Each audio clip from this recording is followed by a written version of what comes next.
So we'll start with hyperbola today. ठीक है. So जैसे कल हम लोग कर रहे थे पैराबोला हम लोगों ने किया था लास्ट क्लास में. सो सॉरी एलिप्स किया था लास्ट क्लास में. तो एलिप्स का जो इक्वेशन और हाइपरबोला का जो इक्वेशन है, बहुत सारी चीजें बहुत मिलती जुलती हैं एलिप्स और हाइपरबोला में. तो एलिप्स में जैसे x square by A square plus y square by B square is equal to 1 लिखते हैं. हाइपरबोला में वही चीज x square by A square minus Y square by B square is equal to 1 हो जाता है. एलिप्स का जो डेफिनेशन था वो क्या कहता था कि sum of the distances, so locus of all the point where sum of the distances from two fixed point is always constant. यहाँ पे उल्टा है, difference of the distances from two fixed point is always constant. So the definition of hyperbola very similar to ellipse. A hyperbola is the set of all points in a plane, the distance of whose distances from two fixed point in the plane is a constant. So distance, मान लो एक point P1 लेते हैं, तो P1 का जो distance F2, P1 F2 minus P1 F1, ये ज्यादा longer distance है, P1 F2 minus P1 F1 करेंगे. This is same as P2 F2 minus P2 F1, P2 F2 minus P2 F1. This is equal to P3 F1 minus P3 F2, है ना? P3 F1 minus P3 F2, right? So the term difference that is used in the definition means the distance to the farthest point minus the distance to the closer point. So farther point, distance from the farther point minus the distance to the closer point. The two fixed points are called the foci of the hyperbola. तो यहाँ पे ये जो दोनों fixed point है F1 और F2, ये focuses हो गए hyperbola के. The midpoint of the line segment joining the foci is called the center of the hyperbola. F1 F2 का जो midpoint है, ये हमारा center of hyperbola हो गया. The line through the foci is called the transverse axis. तो जो दोनों focuses को join करने वाला जो line है, इसको transverse axis कहते हैं. और center से जो perpendicular है transverse axis के, इस line को हम लोग conjugate axis कहते हैं. So the midpoint of the line segment joining the foci are called center of the hyperbola. Line through the foci is called the transverse axis, and the line through the center and perpendicular to the transverse axis is called conjugate axis. ठीक है? तो ये वाला line जो दोनों focus को join करता हुआ एक लाइन जो पास कर रहा है सेंटर से, वो ट्रांसवर्स एक्सिस हो जाएगा. और एक लाइन जो परपेंडिकुलर है ट्रांसवर्स एक्सिस के और सेंटर से पास कर रहा है, वो कंजुगेट एक्सिस हो जाएगा. The points at which the hyperbola intersect the transverse axis are called the vertices of the hyperbola. जैसे ये पॉइंट है और ये पॉइंट है, यहाँ पे हाइपरबोला पास कर रहा है ट्रांसवर्स एक्सिस को, तो ये जो पॉइंट्स हैं ये वर्टेक्स हो गए हाइपरबोला के. So these are the vertex of the hyperbola. We note that the distance between the two foci, we denote the distance between two foci by 2c.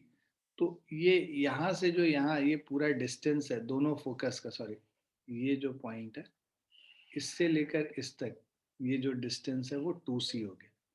ठीक है? और the distance between two vertices as 2a. तो ये जो distance है this is equal to 2a, right? We define the quantity b, है ना? b को हम लोग यहाँ पे शो नहीं करते हैं. We define the quantity b. So देखो यहाँ पे C square is equal to A square plus B square, ऐसे याद रखो. मैंने एलिप्स में हम लोगों ने पढ़ा था C square is A square minus B square, यहाँ पे it is A square plus B square. तो बी का वैल्यू क्या हो जाएगा? Root under C square minus A square. तो हम लोग को जो बी जब निकालना होगा तो ये फॉर्मूला लगा सकते हैं.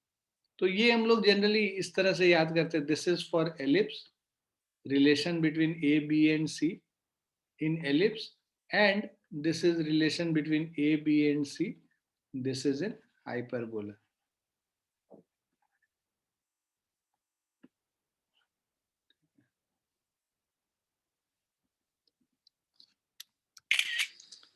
Also 2b is the length of the conjugate axis. Length of transverse axis 2a हो जाएगा और length of conjugate axis 2b हो जाएगा. So 2b is the length of conjugate axis और length of transverse axis जो है वो 2a हो गया यहाँ पे दे रहे. क्लियर है बच्चों? Yes, sir.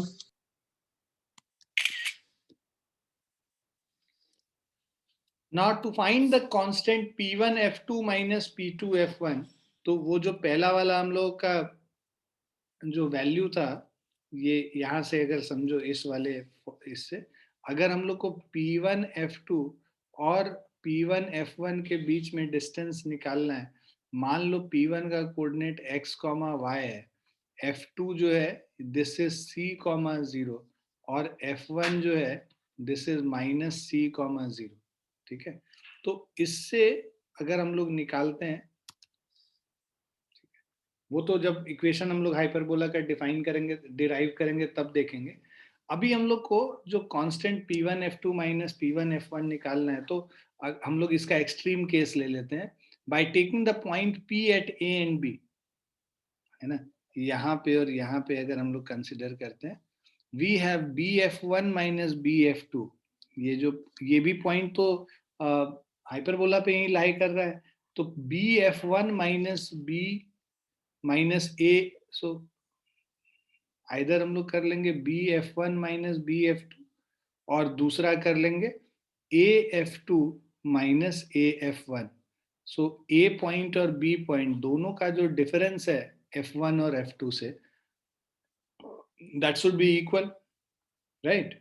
तो इसको अगर अब हम लोग सॉल्व करते हैं, BA प्लस BF1 को हम लोग लिख सकते हैं, ये जो B है और F1, इसको BA प्लस AF1 हम लोगों ने ब्रेक कर लिया इसको, BF1 को, और माइनस BF2, और AF2 जो हमारा है उसको AB प्लस BF2 हम लोग ने ब्रेक कर लिया.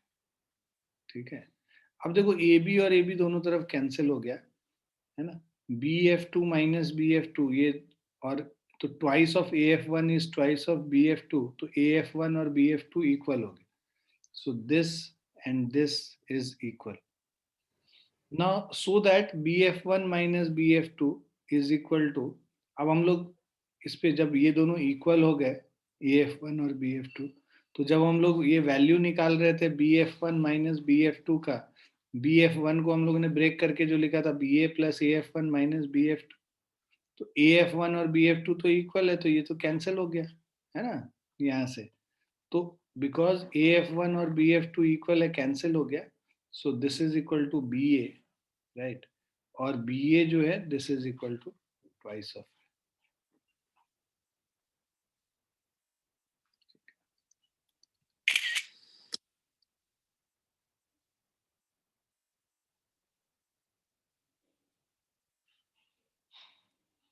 ठीक है, तो ये जो हम लोग जो कह रहे थे difference is equal to 2a, है ना, जैसे वहां पे सम 2a था, यहाँ पे डिफरेंस 2a है हाइपरबोला के केस में.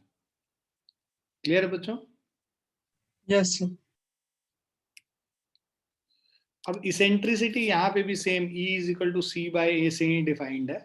सो just like an ellipse, the ratio E is equal to C by A is called eccentricity of the hyperbola. Since C is greater and equal to A, right? So in the eccentricity is never less than 1, it is always greater than 1. वहां पे eccentricity E जो है 0 और 1 के बीच में लाई कर रहा था, 0 less than equal to E less than equal to 1 ellipse के केस में. यहाँ पे E is always greater and equal to 1. So in terms of eccentricity, the foci are at the distance of AE from the center. तो अगर C is equal E is equal to C by A है, तो C is equal to AE हो गया. तो C, 0 और -C, 0 हमारा focus का कोऑर्डिनेट है, जिसको हम लोग AE, 0 and minus of AE, 0 हम लोग बोलते हैं. ठीक है बच्चों?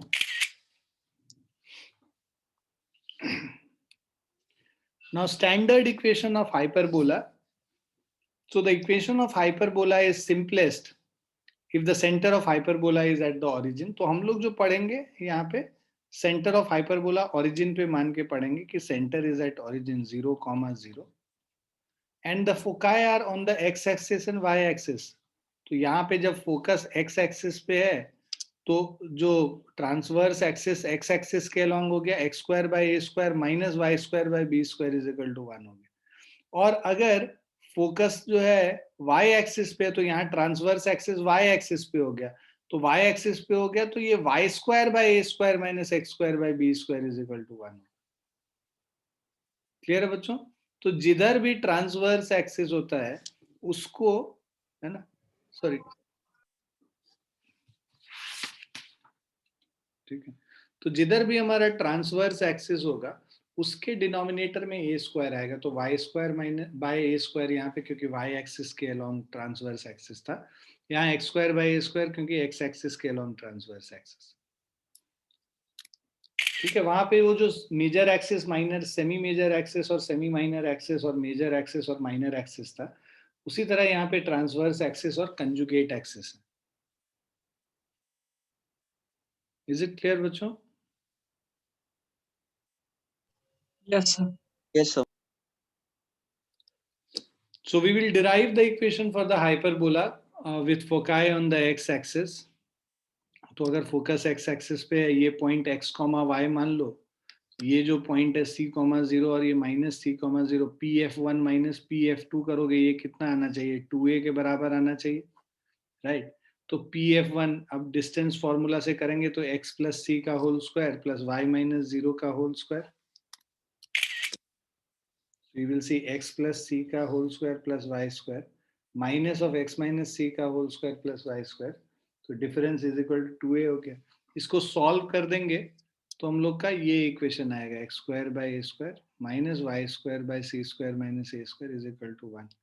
अब हमें पता है कि C square is A square plus B square और C square minus A square is equal to B square. Replace कर दिया यहाँ पे हम लोगों ने बी स्क्वायर से, तो x square by a square plus minus y square by b square is equal to 1. This is the equation of hyperbola.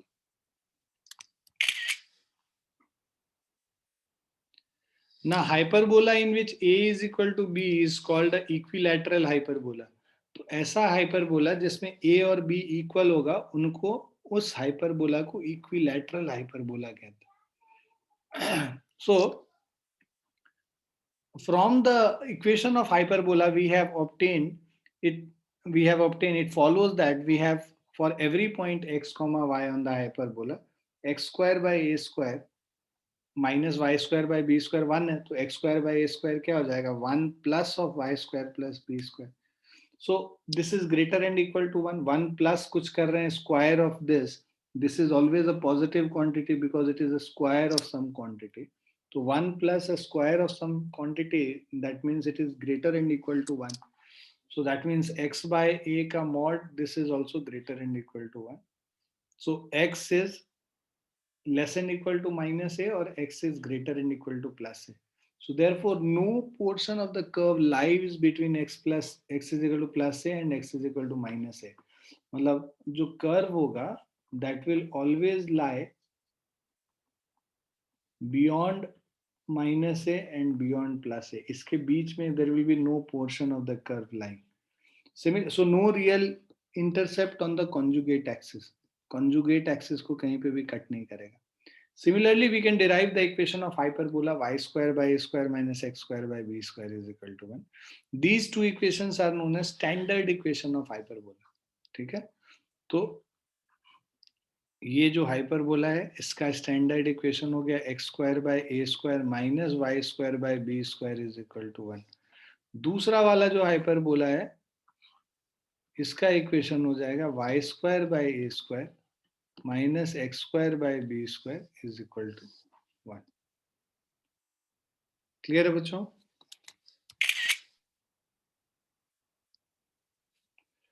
The standard equations of hyperbola have transverse and conjugate axis as the coordinate axis. तो जो हम लोग पढ़ेंगे, center of the hyperbola will take as origin, and the standard equation of hyperbola have transverse and conjugate axis as the coordinate axis, x or y axis, and center at the origin. However, there are hyperbolas with any two perpendicular lines as transverse and conjugate axis, but the study of such cases will be dealt in higher classes. मतलब हम लोग को अभी 11th 12th में नहीं पढ़ना है उसको. From the standard equation of hyperbola, we have the following observation. First, hyperbola is symmetric with respect to both the axes. तो देखो conjugate axis के about भी symmetric है और transverse axis के about भी symmetric है. ठीक है.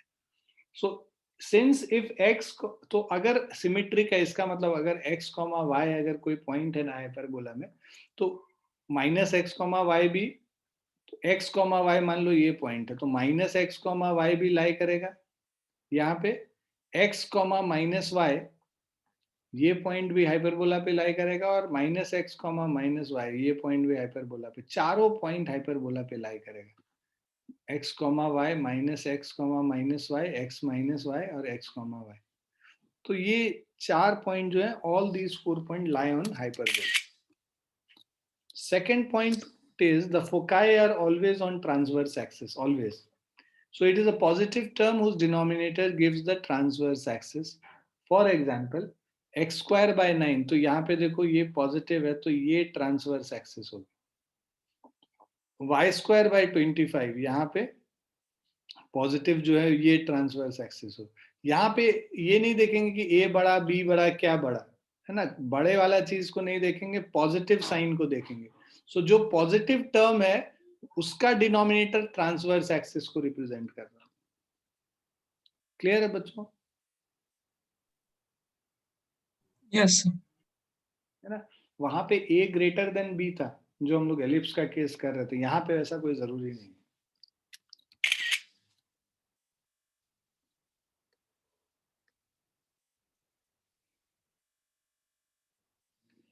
अब लैटस रेक्टम पे आते हैं. Latus rectum of hyperbola is a line segment perpendicular to the transverse axis through any of the foci and whose end point lie on the hyperbola. तो अगर हम लोगों ने हाइपरबोला बनाया है, ठीक है, तो जो लैटस रेक्टम होगा फोकस से पास करने वाला जिसका एंड पॉइंट, इसका जो लेंथ होता है वो 2b स्क्वायर बाय a हो जाता है. Okay, so it is easy to show that the length of latus rectum in hyperbola is 2b square by a.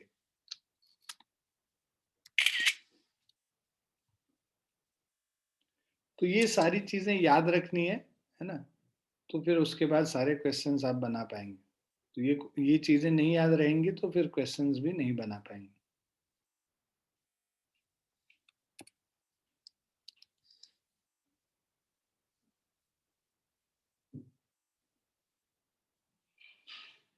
Now the 14th example, find the coordinates of the foci and the vertices, the eccentricity and the length of the latus rectum of the hyperbolas. तो अब जैसे हम लोग ellipse में करते थे है ना, तो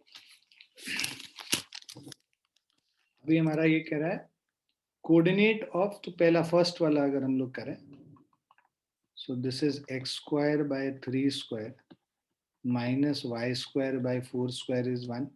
तो a इज इक्वल टू 3 हो जाएगा और b इज इक्वल टू 4, क्योंकि जो डिनोमिनेटर पॉजिटिव होता है वो हमें ट्रांसवर्स एक्सिस के अलोंग होता है, तो a इज इक्वल टू 3 हो गया. तो अब इस केस में सबसे पहले कोऑर्डिनेट ऑफ फोकाई, तो पहले c निकाल लो. c square is equal to a square plus b square, right. तो this will give you the value of c is root under a square plus b square root under 3 square plus 4 square which is equal to 5.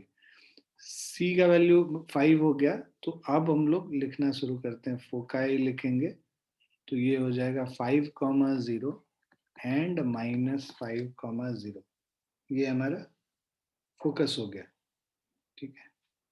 Now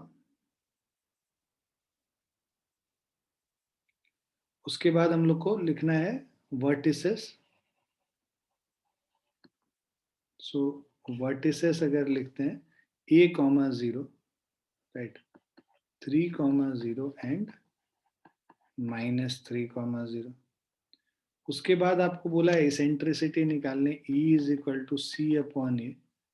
so this is 5/3 है ना. उसके बाद the length of latus rectum L is 2b square by a. ठीक है. So this is equal to 2 into 4 square upon 3. So 16 2s are 32 upon 3. So this is the length of the lattice rectum.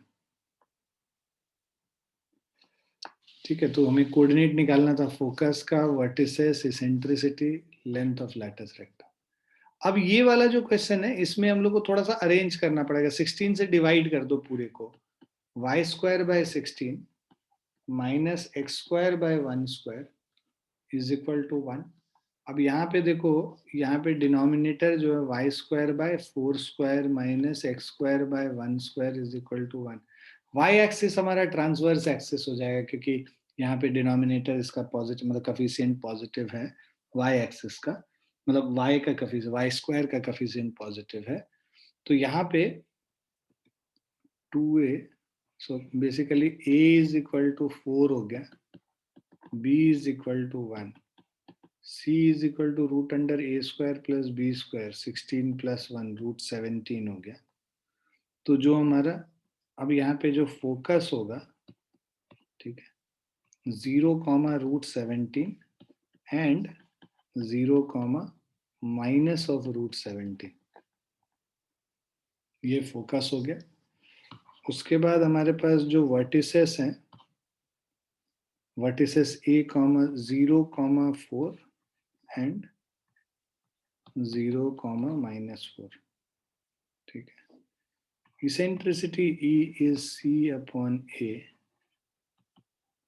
ठीक है, C का value root 17 divided by 4 और length of lattice rectum is 2b square by A.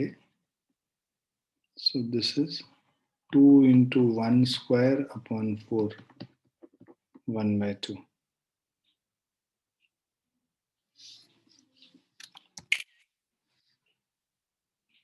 Clear बच्चों? Yes, sir. Yes, sir.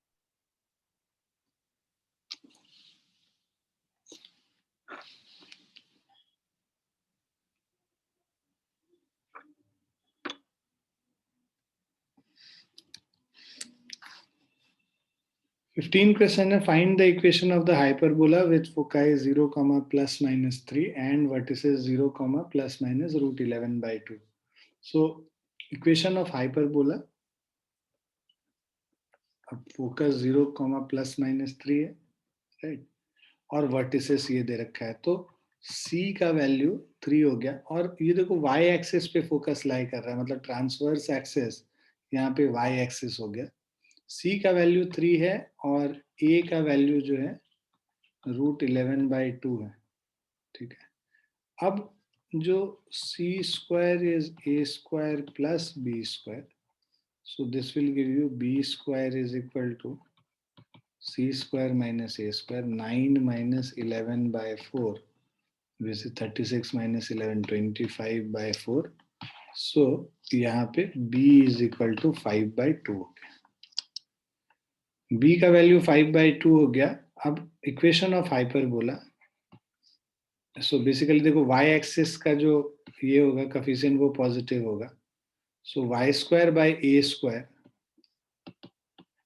Minus of x square by b square is equal to 1 or y square by a square, that is 11 by 4 minus x square by b square 25 by 4 is equal to 1. So इसको solve कर लें तो 4y square by 11 minus 4x square by 25 is equal to 1. ठीक है, LCM अगर हम लोग ले लेते हैं तो 100y square minus 44x square is equal to 270. Clear बच्चों?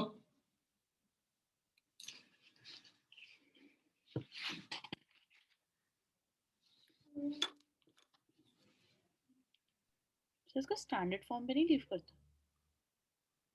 स्टैंडर्ड फॉर्म असल में यहाँ पे ये फ्रैक्शन में दिया हुआ है ना, तो इसको पूरा सॉल्व कर लेते हैं। ठीक है, अगर ये रहता है अगर नंबर में तो ऐसे ही छोड़ देते हैं।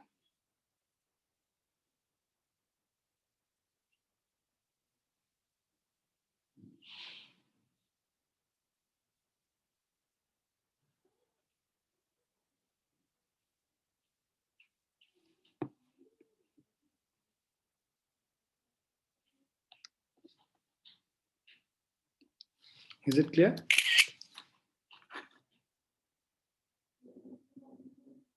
लिख लिया सभी ने? Yes, sir. Now find the equation of the hyperbola where foci are 0, plus minus root 12. Sorry, 0, plus minus 12. So मतलब C is equal to 12 हो गया. Length of the lattice rectum means 2b square by a is equal to 36 दे रखा है. So अब ये जो equation हो गया देखो, देखो इससे आ जाएगा b square by a is equal to 18, right, और इससे हमारा b square is equal to 18a आता है.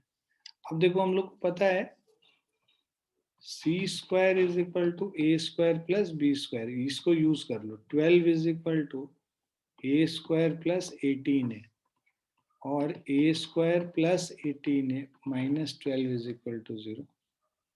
ठीक है, so this is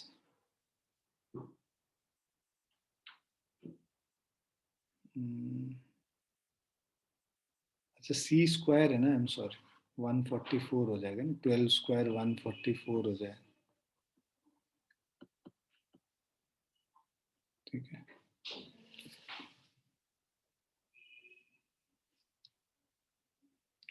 so a square plus 18a, अब ये इसको लिख सकते हैं a square plus 24a minus 6a minus 144 is equal to 0. a into a plus 24 minus 6 into a plus 24 is 0. So this is a minus 6 into a plus 24 is equal to 0. a is equal to 6 और a is equal to minus 24. a तो negative हो नहीं सकता है, ठीक है, a cannot be negative, so इसको तो हटा दो. a is equal to 6 बस हम लोग लेंगे.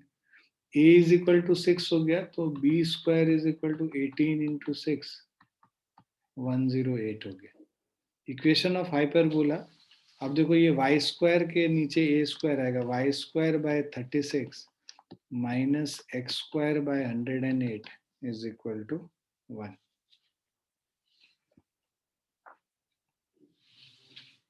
क्लियर बच्चों?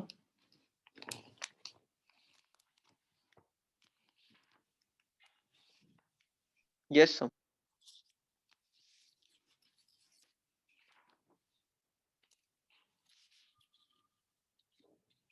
लिख लिया सभी ने?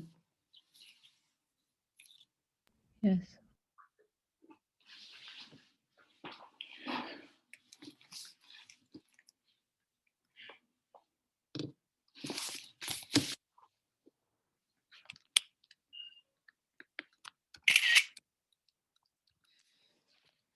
Let's start the exercise. So in each of the exercise 1 to 6, find the coordinates of the foci and the vertices. Foci, vertices, eccentricity, length of lattice rectum. तो ये हो गया x square by 4 square minus y square by 3 square is equal to 1. a is equal to 4, b is equal to 3, c is equal to root under a square plus b square.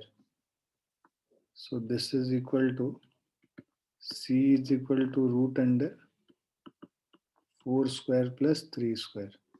तो 16 plus 9 जो है ये 25 हो गया, right. तो root 25 मतलब 5, सी का value 5 हो गया. ठीक है, सो सी का वैल्यू 5 हो गया. अब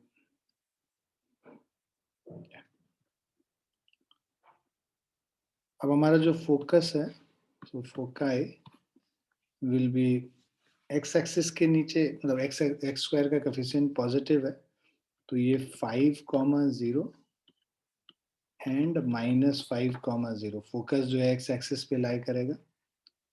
वर्टेक्स अब हम लोग लेंगे a,0 दैट इज 4,0 एंड -4,0, ठीक है। सो ये फोकाई हो गया, ये वर्टेक्स हो गया। इसके बाद है हमारा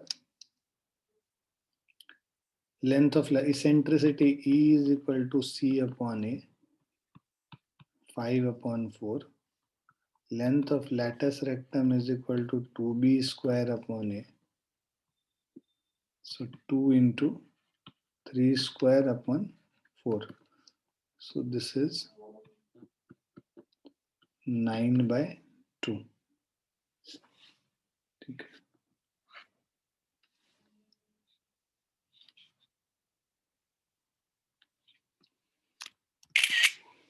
क्लियर बच्चों? Yes, sir.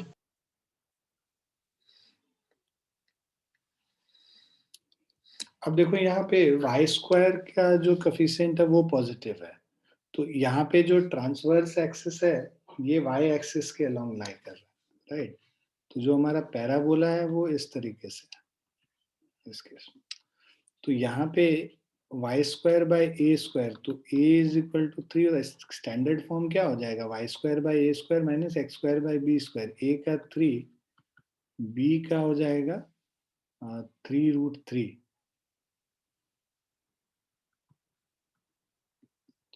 तो अब यहाँ पे c is equal to root under 9 + 27 और √30, c इज इक्वल टू √36, मतलब 6 हो गया c का वैल्यू। c का वैल्यू 6 हो गया, तो जो फोकाई है यहाँ पे this is 0,6 and 0,-6।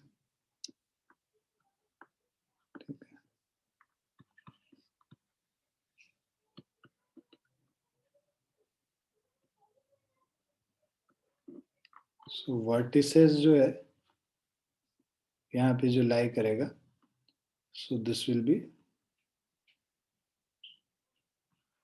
0,3, 0,-3। Eccentricity E is C upon A, 6/3, which is equal to 2.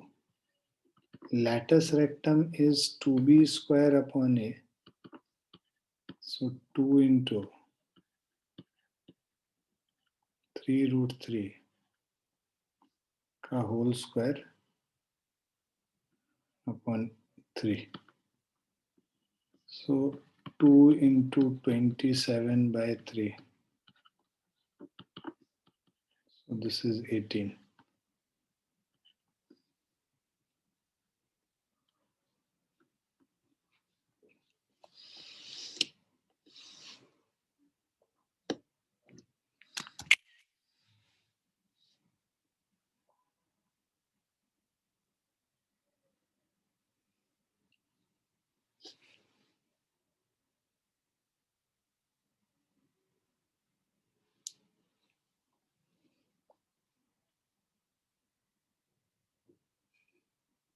Clear बच्चों?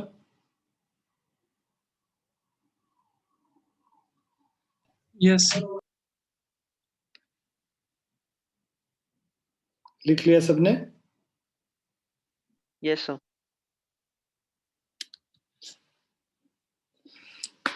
नाउ वी हैव, इसको पूरे को 36 से डिवाइड कर दो, तो ये हो जाएगा Y square by 4 minus x square by 9 is equal to 1।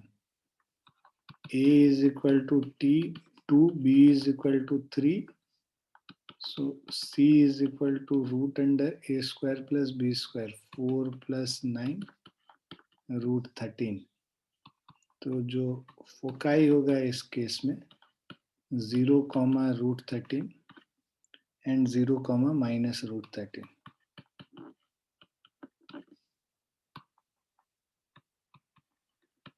Vertices जो होंगे यहाँ पे, सो दिस इज 0,2 and 0,-2.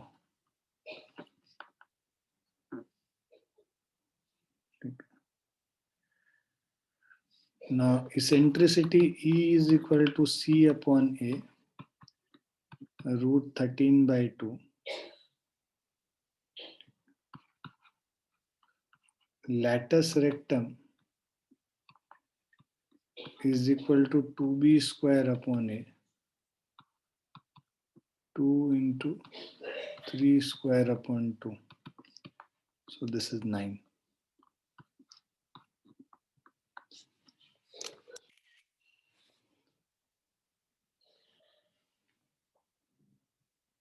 लिख लिया बच्चों? Yes, sir.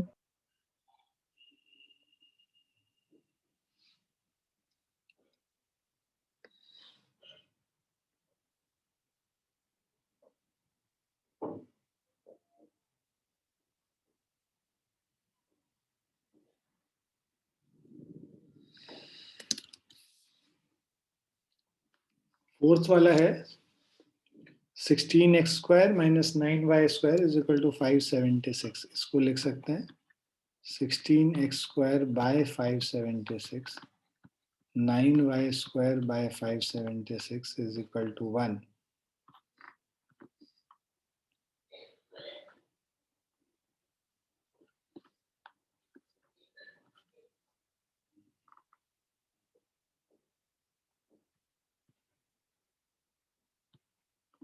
So ये हो जाएगा x square by 6 square, y square by 8 square is equal to 1. A is equal to 6, B is equal to 8, C is equal to root under 100 which is 10. तो A, B, C का value पता चल गया अब हमें. अब यहाँ पे foci, this is 10,0 minus 10,0. Vertices 6,0 minus 6,0. And eccentricity E is C upon A, 10 upon 6, that is 5 upon 3. Or latus rectum is 2B square upon A. So this means B square is 64 and A is equal to 6.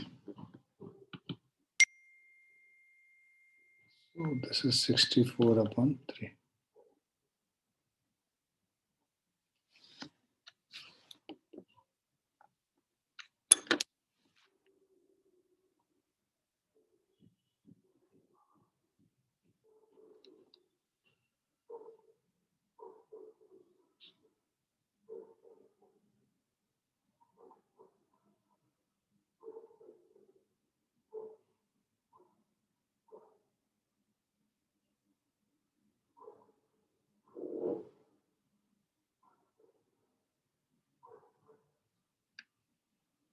Clear है बच्चों? लिख लिया? Yes, sir.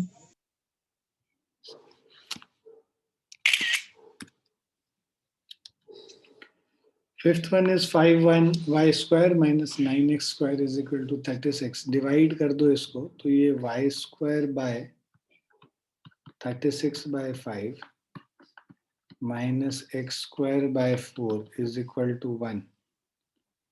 तो यहाँ पे देखो a is equal to 6 by root 5, b is equal to 2, c is equal to root under a square plus b square, मतलब 36 by 5 plus 4,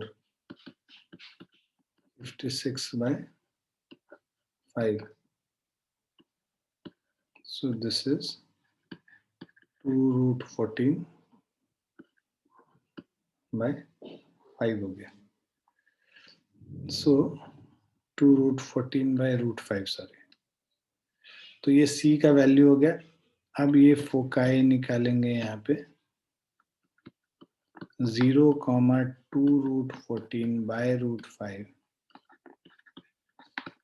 0, -2√14/√5 vertex है 0,6√5 0, -6/√5.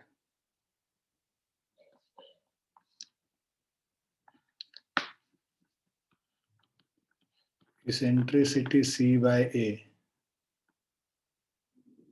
So this is 2√14/√5 by 6/√5 √14/3.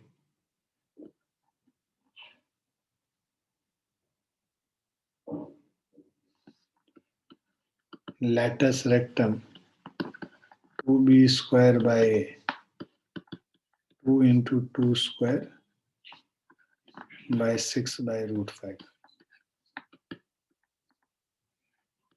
8 by 6/√5 means 4√5/3.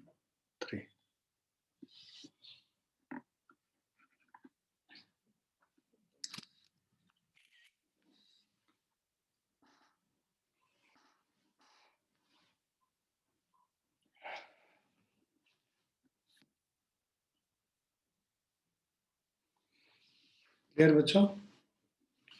Yes, sir.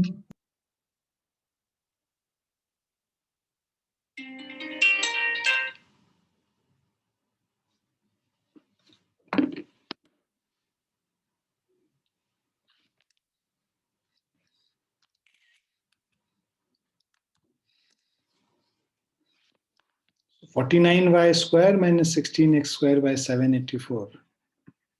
So this is 49y square by 784.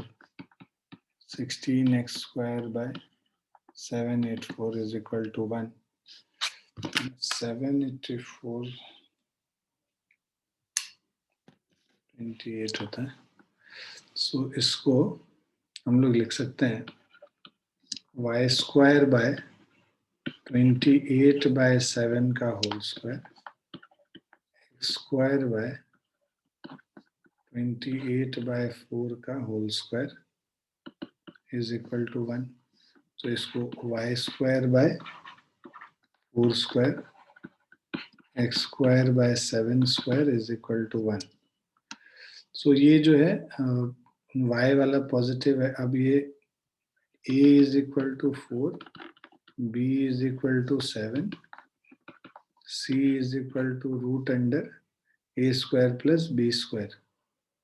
So this is 16 plus 49 root 65. तो जो foci होगा 0, √65 and 0, -√65 हो गया. Vertex अगर देखेंगे 0, 4 and 0, -4. ठीक है. Eccentricity E is C by A, √65/4 हो गया. और latus rectum is equal to 2b square by A 2 into 49/4 और 49 divided by 2.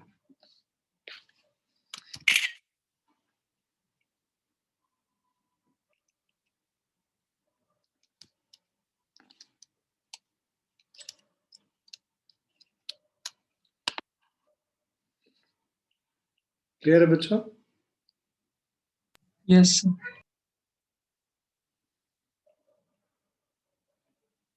लिख लिया सभी ने? Yes, sir. Yes, sir. अब देखो इन क्वेश्चन में इक्वेशन ऑफ हाइपरबोला लिखना होता है, तो अब जो वैल्यूज दिए होते हैं उससे ए और बी का वैल्यू निकाल लेते हैं। जैसे वर्टिसेस +-2, 0 है, तो मतलब ट्रांसवर्स एक्सिस एक्स एक्सिस हो गया, ठीक है।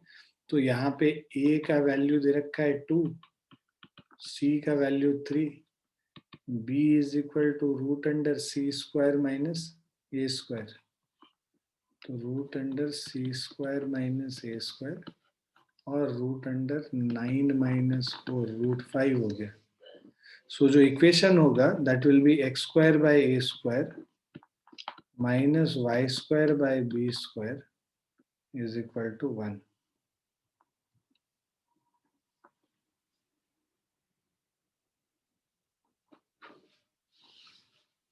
ठीक है ना, क्योंकि ये वर्टेक्स इस पे है, फोकस भी एक्स एक्सिस पे है।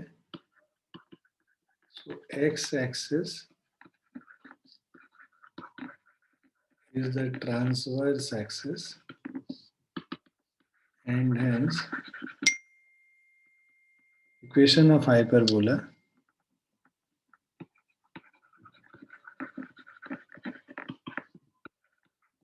is x² / a² plus y² / b², sorry, minus y² / b² is equal to 1। तो a और b का वैल्यू डाल के हम लोग निकाल लेते हैं। तो you have to keep in mind this and then solve and find the equation of hyperbola।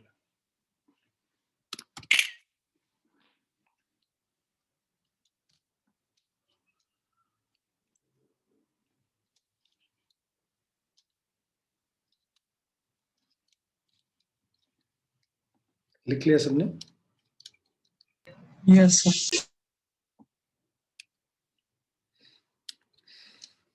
यहाँ पे देखो उल्टा है, यहाँ पे y एक्सिस ट्रांसवर्स एक्सिस है क्योंकि वर्टिसेस y एक्सिस पे लाई कर रहा है। Since y axis is the transverse axis, so अब ये यहाँ पे जो इक्वेशन होगा that will be of the form y² / a² - x² / b² is equal to 1। a का वैल्यू 5 हो गया और c का वैल्यू 8 हो गया, तो b is equal to √c² - a², 64 - 25 √39 हो गया। ठीक है, अब इक्वेशन लिखेंगे y² / a² मतलब y² / 25 minus x² / 39 is equal to 1।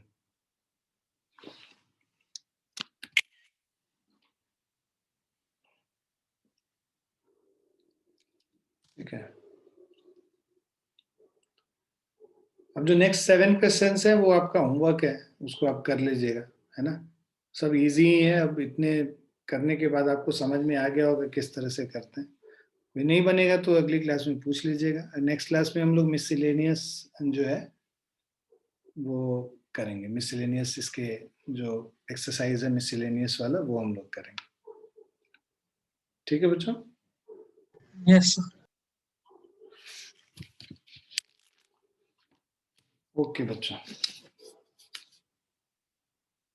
चलिए बाय।